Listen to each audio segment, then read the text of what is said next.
It's you liberals who have lifted them up, Howard. Paul, you conservatives make a mistake. You can't afford to strangle hope in people. Without hope, people become dangerous. No, Howard. You liberals have let them invade our society. You give them jobs, political jobs. Paul, you missed the point. It's only the smart ones we move up. That makes it even worse. No, we have to move them up. If we leave a smart one in the ghetto, he might develop into a leader against us. But if we raise him up into white society, we neutralize him.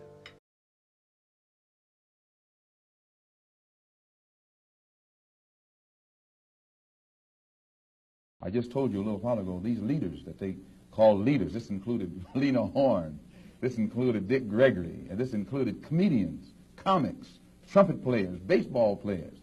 These aren't leaders. These are puppets and clowns that have been set up over the white community and over the black community by the white community and have been made celebrities and usually say exactly what they know that the white man wants to hear. Show me in the white community where a comedian is a white leader.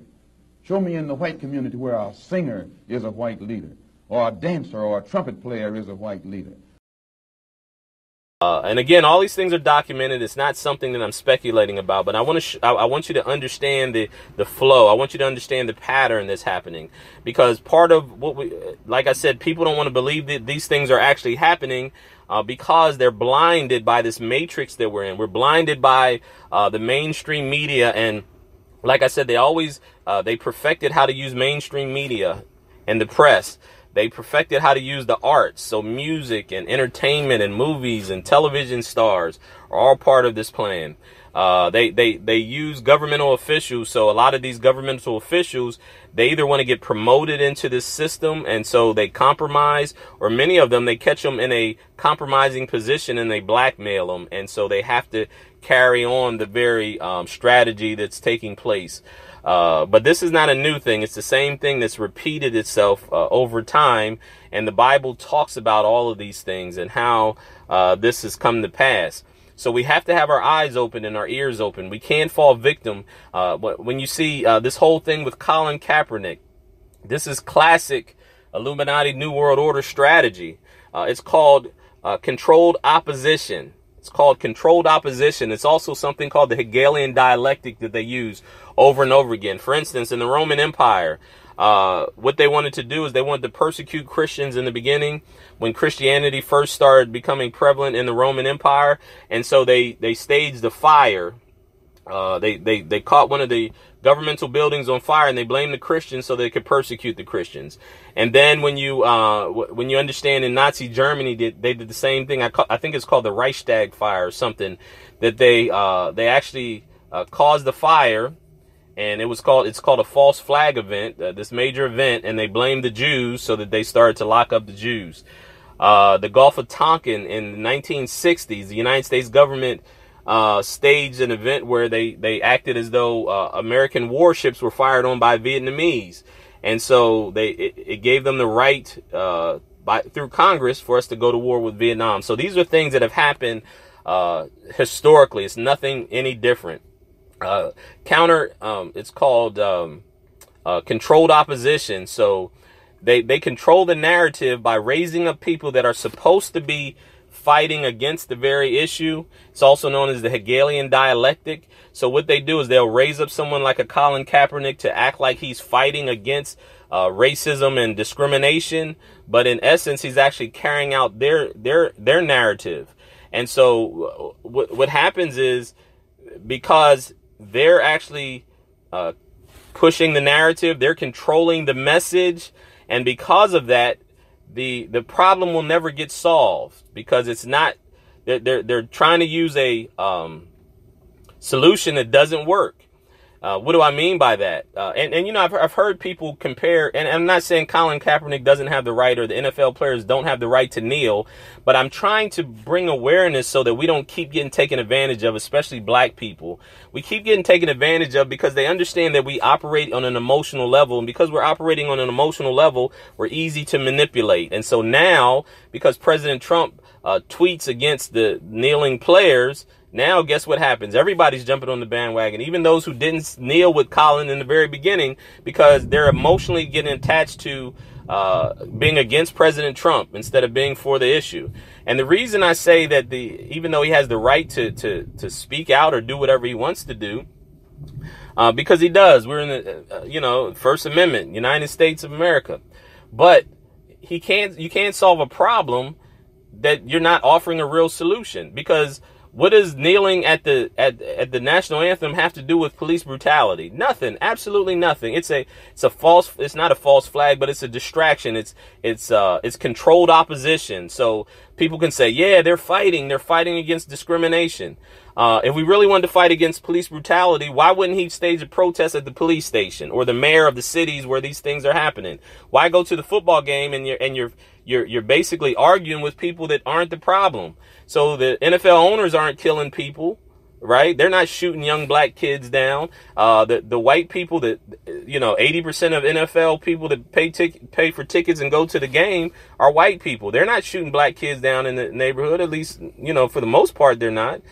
So you're actually stirring up a problem now, because now you're putting them in opposition to your problem, and now they're playing the victim as though it's all about racism, and it's not about racism. That's such a small part of this whole scenario.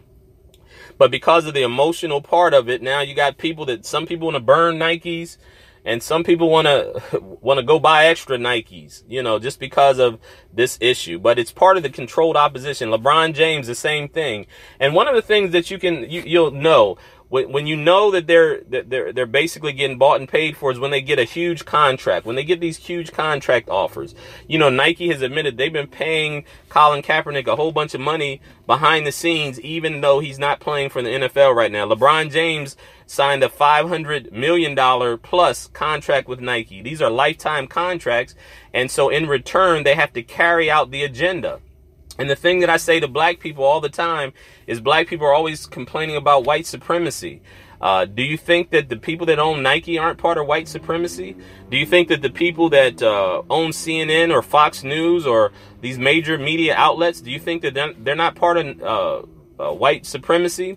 Do you really believe that that LeBron James is facing the same type of racial injustice as the kid from Chicago that gets shot down, or the kid in Baltimore who died in the back of the police van? Do you really believe for 1 minute that these are equal?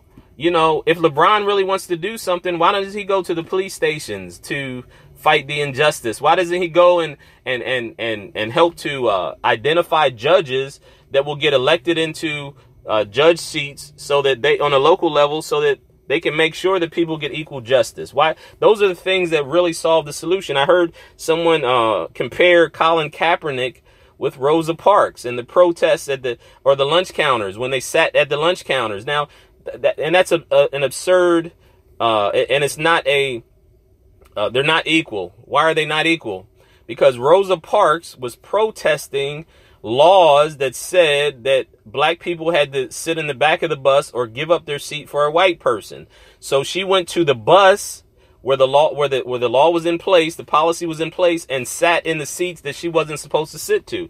She directly attacked the problem, and because of that, they boycotted the buses. And so the bus company that had these illegal laws or unconstitutional laws had to change their policy. At the lunch counter, they were sitting at the lunch counter, which, because of Jim Crow laws, they could discriminate against you and say no colors allowed at the lunch counter. They sat at the lunch counter that they were prohibited from sitting at, and they protested, and they got so much recognition that these, whether it's the businesses or whether it's the municipality, had to go in and change laws that directly affected them. So that's how you solve a problem. But this is not a grassroots movement. This is a controlled opposition movement. And the controlled opposition movement is the oppressor, or the person that you're really mad at is controlling the narrative. And they're the ones directing the argument. So all these people have all this energy now. And think about how brilliant it is for Nike. Nike is brilliant. So what Nike has done is Nike has has chimed in on this controversy. Now they're getting so much attention. So guess what? All these people that sympathize with the plight of Colin Kaepernick and the injustice in the black community, now they're going to go out and buy more Nikes. It's a brilliant move on Nike's part, and you know, I mean, it's very interesting how things are going. But the reason I want to share this, I wanted to give you the history of these ideologies and how they control the narrative, and how this whole matrix that we live in is really taking advantage of the people that are saying that they're, you know, that they're oppressed. And it's really your oppressor that is pushing the narrative.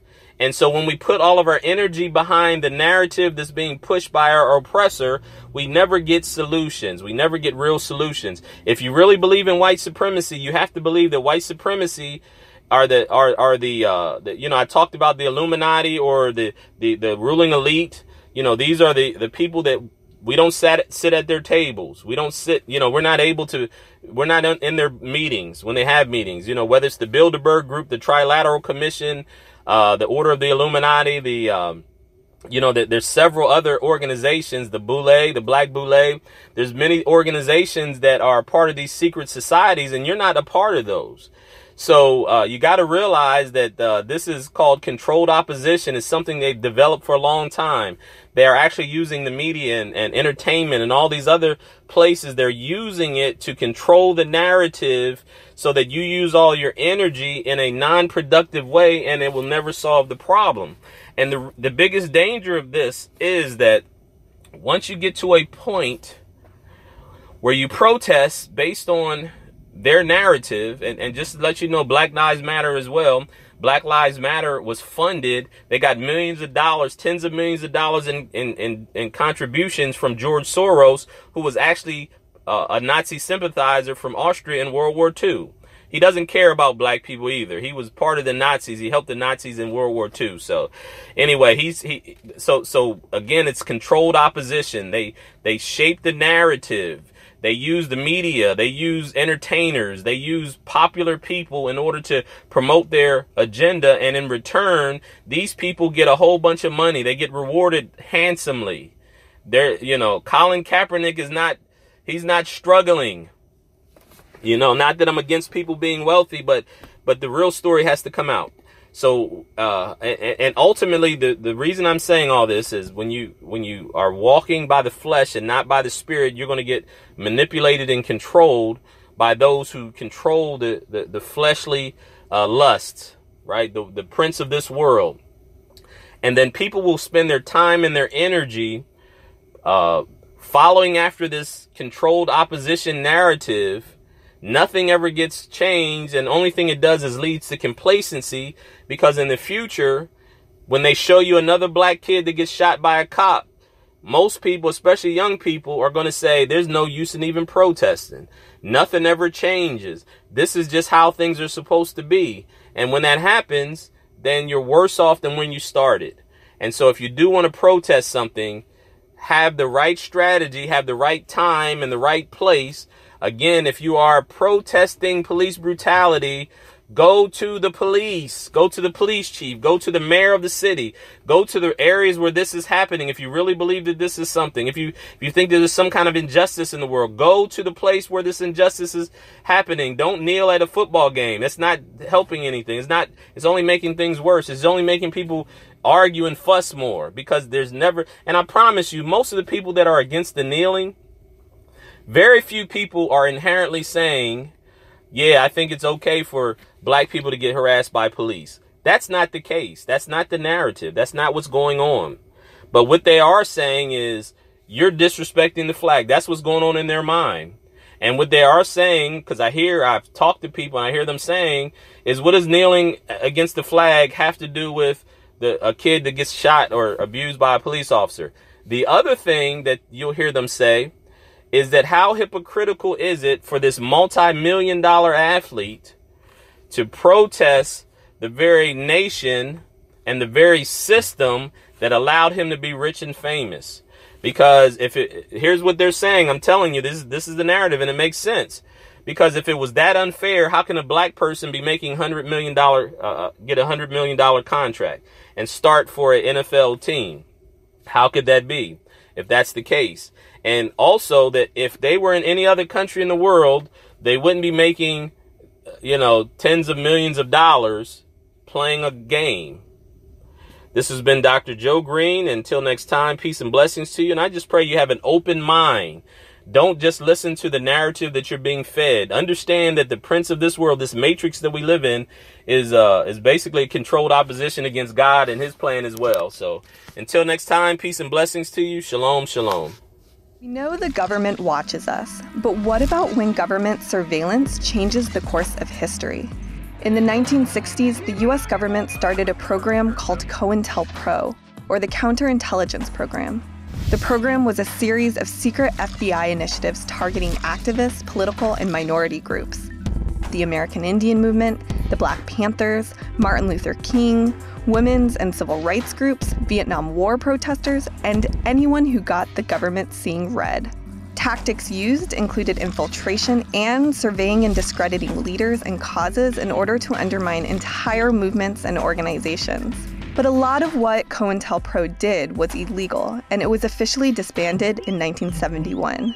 Though if you ask many activist groups and political dissidents, it still exists, just in another form. New documents that have been leaked from the George Soros Foundation show that the billionaire George Soros has been giving money to Black Lives Matter. Now, I'm not pushing some kind of crazy right-wing conspiracy thing about how communists secretly taking over or any kind of nonsense like that. What I am talking about is the integration of Black Lives Matter into the mainstream discussion and part of mainstream debate and protest, and that it's quite far from being the radical group and the radical action necessary to save the lives of African Americans.